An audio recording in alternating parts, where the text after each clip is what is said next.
Sweet. All right, so unexpected and completely unplanned podcast today.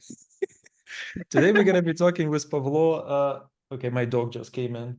All right, whatever. Today we're going to be talking with Pavlo, and we will introduce each other before we start. But basically, the topic of the discussion is how and generative AI and agency AI will change the marketing landscape and the roles of the marketing in the modern world. Super exciting and big topic, but let's start with quick introductions. Pavlo, why don't you go ahead? Yes, my name is Pavlo. Hello. I started my first company when I was 16. It was in the e-commerce space, and we failed, but we were able to join the Till Foundation and fundraise and build a small team, which was kind of like a sneak peek into the entrepreneurial world. And ever since then, I've been building marketing technologies at various companies. One of those that I can highlight is Zalando, that decided to let go quite a significant portion of the marketing team and replace them with AI. They let go to 150 people and decided to build automated systems. And I was one of the product managers there. I also was a product lead at Talkable, the referral software. I was helping SumUp, a European Square, pretty much to establish the marketing team as well. And quite recently, I was at Smartly, I guess one of the leading MarTech tools used by Walmart and Uber and others, also as the product manager. It's big brands. And yeah, so I'm excited to discuss. Well, that's pretty cool. You have quite a specific marketing experience, unlike me, for example, because well, I'm a serial entrepreneur. I build businesses. The third company now that I'm building is called Ability AI, and it's the first one in MarTech that I have. And what we built is it's a multi-channel platform that automates paid acquisition, paid marketing for digital commerce businesses. And obviously with the use of AI and agents, and those AI and agents is really my area because I've been in this since a long time, since the university. So let's start with your random thoughts, how you see this role of the marketer changing in the upcoming years with the introduction of the tools like Ability AI and others. Yes, I like that you highlighted the Ability AI. That's great, because I was looking at the demo a few days ago. A little context for everybody watching or listening is that we've met each other yesterday. We didn't know each other before, but I was really excited to look at the demo. And what I guess you're targeting is a trend that small teams will form around a specific skill, mostly built on top of the AI technology. So the humans will strategize some specific skill like e-commerce strategy on e-commerce marketing. The tool will execute most of it, but the people behind it will be a bridge between the customer, for example, or a strategy and the actual execution. So it's cool because I was talking at the MarTech conference a few weeks ago, and that was pretty much the topic of my speech, which is how AI can replace humans. Is it even possible? And funny enough, as I said, at Zalando, the ambition was that what if we just make it really radically? What if we just let a lot of people go? Because what eventually happened is that the company became so big, it started to multiply teams in every region and every country. There's someone responsible for Facebook and Google and email and messaging and brand. This is how they ended up with the 250 people.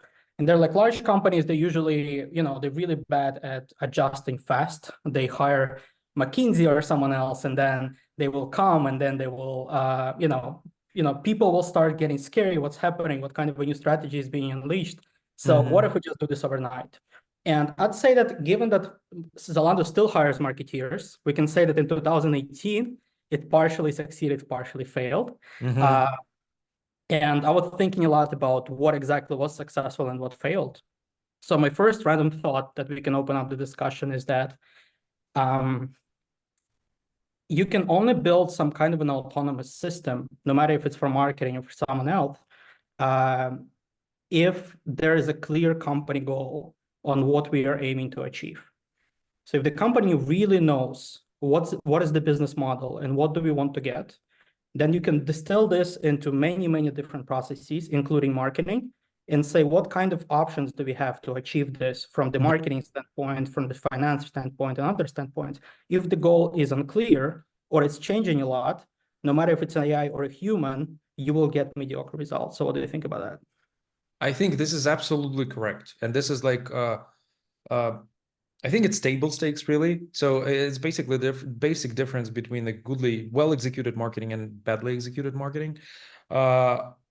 However, I would like to like if we assume that company has done it and it defined the goal properly, then somehow the way the result is going to be achieved is changing, and Yes. the way I think it's going to change, actually, the world that I kind of envision in my head, I don't think marketers will go anywhere. I don't think marketers will disappear as a class with the use of this automation. Instead, everyone will have to become a marketer.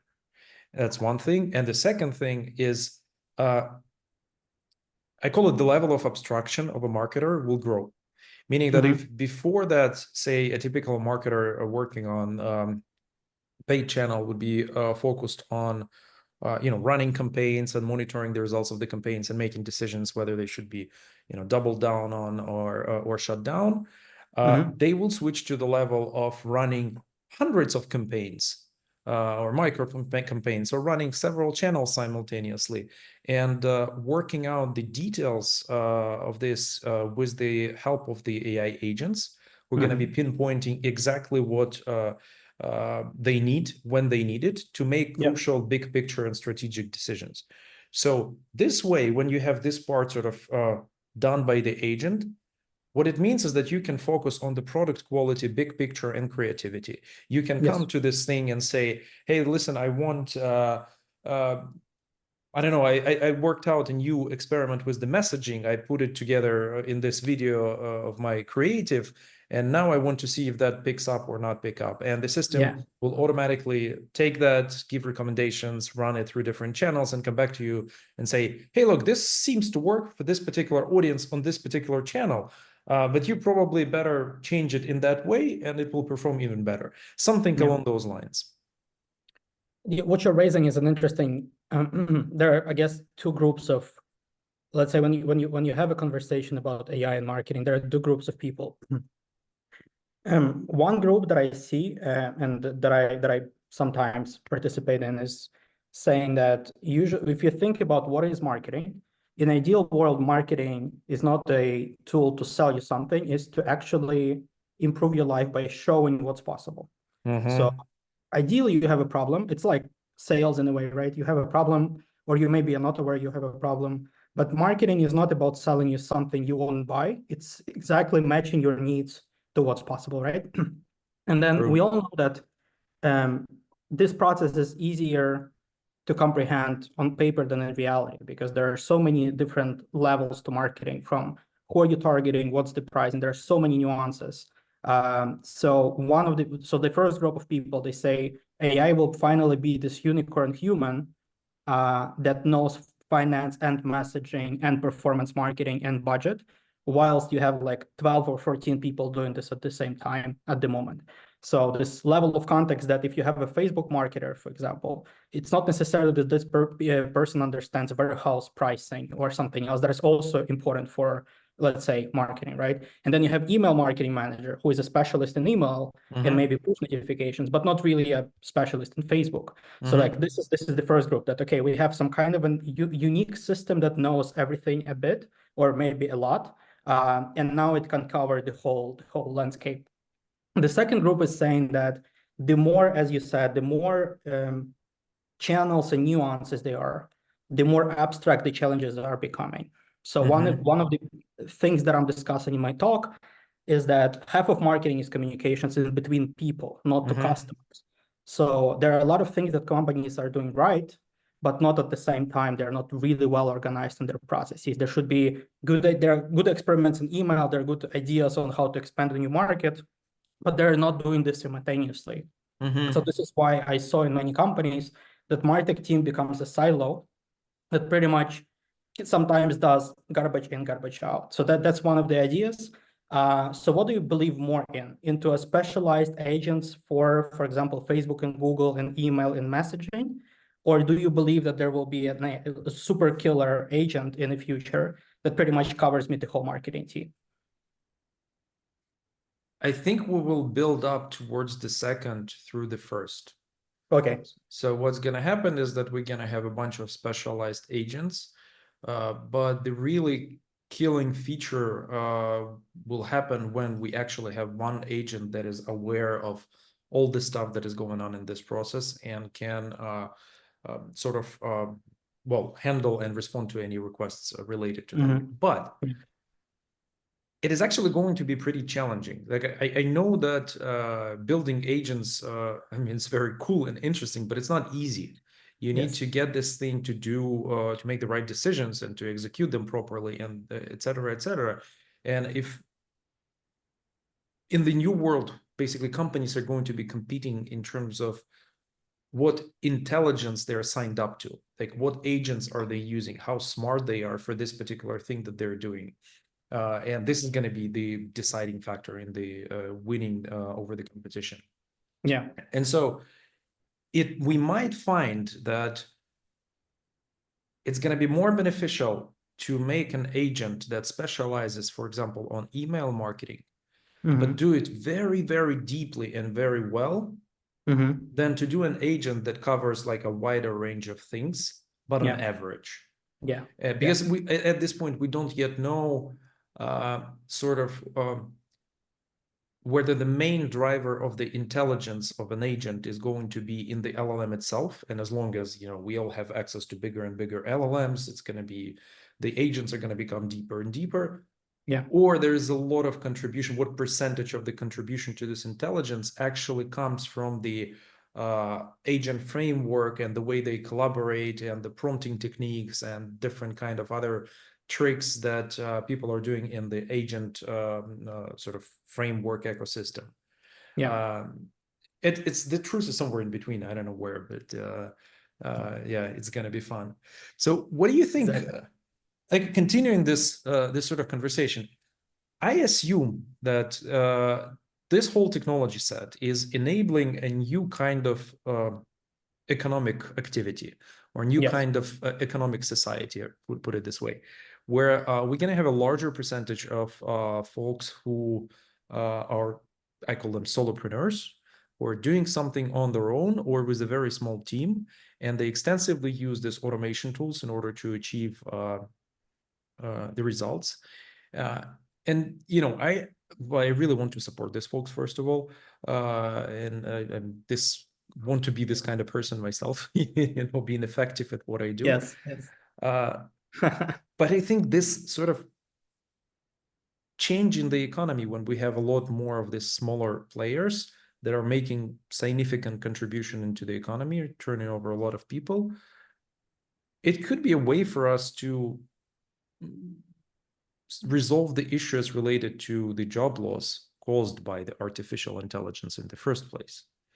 So those people who are going to be leaving the companies and not able to find the job because Gen AI automated them in some respect, will be able to find a new sort of occupation in solopreneurship and entrepreneurship with the use of all of those tools that created the problem in the first place.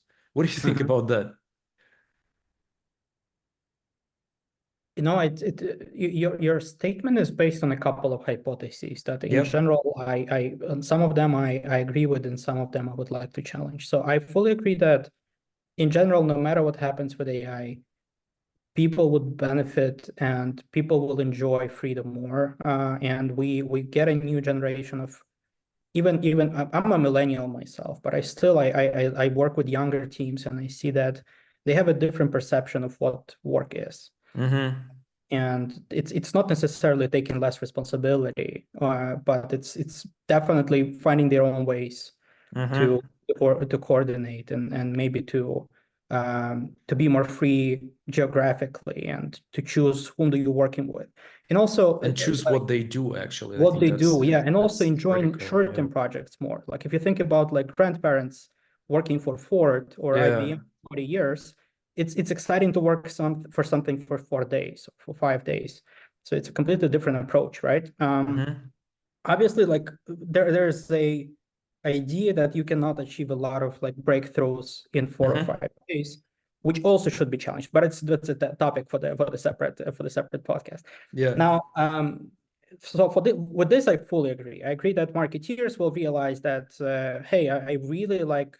It's easier to learn. It's easier to take ownership. I see that, for example, when people left some of the large companies I was working at, they usually expanded their skills. They only were responsible for Uh-huh. emails, but as soon as they leave the company and go into a startup or open an agency, they now responsible for 5 things. So Mm-hmm. it's easier to learn them. They are getting quite automated already. So like, Mm-hmm. if you think about Facebook or Google, AI has been there for tens of years already, right? So like you really, if the less you touch, the better. Like there is already a lot of great AI inside of Facebook and Google and everything else. So so with this, I fully agree. What I probably disagree with is that how far away we are from actually seeing a job loss in the marketing space because of AI. Mm-hmm. Because if you think about it, what it's enabled for the last, ever since, let's say, GPT was publicly released, it enabled you to do copy. You can do some creatives, even though I still see that a lot of companies struggle with creatives Oh yeah. generated by AI. But if you think about like the general landscape of what has to be done in a company from the marketing perspective, that's really not a lot that Not has that been much. automated Yeah. lately. Yeah. So let's say I want to create an email, and what the AI can do is to write a copy for this email, and maybe if I build a design system, it can generate an image for me, or maybe get this image from somewhere. But like beyond that, there are so many decisions to make, like how my emails look like, what this email represents, who has to approve it, Mm-hmm. how it Mm-hmm. will conflict with the actual email tool. Do you build it on top? Will it be a feature inside? Like who has to decide when to send it? So like there, like the further you go, the more interesting it becomes. What do you think? No, it's fascinating. Well, first of all, I wasn't talking about job loss in marketing. I think marketers will have a job. This is Yeah, for a while.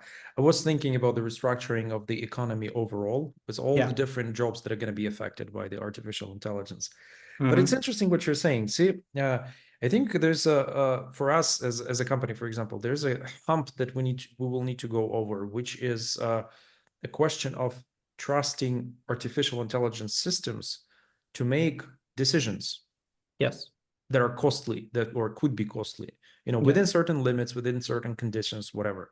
But so the thing is, like, industry will have to go through this transformation, and the mindsets will have to go through this transformation, and people will be trusting more and more those agents to make decisions, especially when they see positive results. It's a question of seeing the positive result. Yeah. And once they do, then the questions that you would need to be answering as a marketer or entrepreneur become more and more high level. Yeah. And we're going to be moving to the point when we're going to be answering them. What is the brand promise? Who the brand should sound like to your client? Yeah. What social impact you want to achieve, etc. So this kind of high level questions, and the details of execution of that will be basically fully decided or Yeah. almost fully decided by the agents. Yeah. I actually think it's not that far away in terms of capability, Yeah. but not yet in terms of adoption. Adoption will take time because of the habits, of course. I think we are really far away, and the reason why I think so is because, I'm an automation adept myself. I wish there will be like an AI copy of me doing all the marketing, for sure. AI There are, copy of you, interestingly. AI yeah, copy of you, meaning that you expect it to make decisions like you would. yeah. I would be glad. I will be glad. Like a human in the That, loop system would be nice. Like here's the summary of what I would do, and I just say okay. yeah, Uh, I guess that's enough control for me. There's an argument that I've heard that look, it's already happening in fintech. You just scan the passport, and the system decides if you can open a Revolut account, for it's a example. good point. Yeah. But in marketing, there are less of those yes or no decisions. Like if you think about the passport verification, it's either you have a score of 700 or no. Uh, Mm-hmm. It's pretty like I know it's more complex than that, but just to oversimplify. But in marketing, it's as you said, it's based on budgets and many different things. For example, let's imagine this. I'm an e-commerce company and I have indefinite budgets. Mm-hmm. I can grow in my home market, Germany, or I can go to US. I can expand. My CAC, LTV, everything else is fine. So how would the system then decide whether or not it will test Canada or US or something else, or keep spending more and more in Germany up until it's getting too expensive or the frequency is too high? So like this is why I think the system for like Can I what answer? yeah. Go ahead. Go Because ahead. that's a very interesting example. Yeah. I think if you give the system a goal and say, for example, your goal is to grow revenue at that percentage per month or whatever, and it sees that it's not possible to scale this revenue in Germany because German market for this particular thing is limited, then it can decide to go abroad and start testing abroad. So there is a logic that can be codified into this kind of decisions. Yes. Question becomes is, do you need to, or do you have to have control over this type of the decision? Or you can leave by just saying to the agent, hey, this is the goal of your activity. Go and achieve this goal. And then it figures out how to do that. But then it has to be aware of our warehouses in Canada, in our prices and competitors in Canada, Yes, and it many has to other. work within certain limits that you have to set. There's no question about it. But it can suggest you options and you can pick and choose, for example. But the point being is, look, let me. I know you haven't finished this thought, but I'm in the flow. Give me a sec. This So guy's flying. This guy's flying. Let's go. So what I was saying is that Jesus, I forgot what I was gonna say. It was something obvious, or maybe not. Anyway, continue your thought then. I will remember and come back to that. Yeah, there's a one example that it's already worth the whole podcast to discuss, which is marketing industry and martech in general was struggling with one specific problem, which is, I guess, a prerequisite towards what you're discussing. And it's the cross-platform and cross-strategy attribution. It's quite easy to understand what's correct and what's incorrect on a channel level or in a country level. It's really hard to attribute factors that are interfering with each other. You probably know about incrementality, for example, like what would happen if there are no ads? Would you still get those purchases? Or what if how Google helps your outdoors ads and how outdoor helps Facebook? And like all of this is, you usually have those siloed reports, and then you have those top of mind researches, and then you have so you get a lot of those connections. But still, I don't see that companies are really well in understanding that if we do more Google and a little bit of Subway, then it will be easier for Facebook. And I guess up until this is why those decisions are so complex, and still you go into real companies and they like, Facebook will get $1 million and Google will get $10 million. Go ahead and spend it. And someone suggests content and forecasts something. Okay, you'll get 500,000 for content. And I think the AI will be able to solve this problem because it's pretty good already with getting all of those different inputs and trying to kind of make sense out of what it sees. And it's today. If we talk about 5 years, it's most likely we will be able to attribute a lot of things, and it will start seeing the correlations in between them. And then it will be really interesting to rely on it towards, should I just shut down Facebook completely and maybe do outdoors or sponsor some event or do something else? But I want to wrap up with one more question to you. Imagine everybody, like with every technology, the first companies will use ability AI, will get an unfair advantage. But then there will be a distribution of you and your competitors. So let's imagine in 5 years, everybody's using something like ability AI. So how do you see when everybody's automating everything, where will they get the competitive advantage from?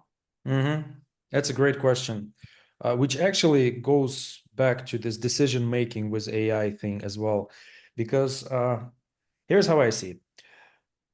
what we do in the platform is we are automating stuff that doesn't require much creativity, but the bigger picture and creative things we're leaving to customer, to a user. Yeah. And I think that is the factor of competition. The reality is that we now already live in the world where in marketing, you have to run in order to just stay in place.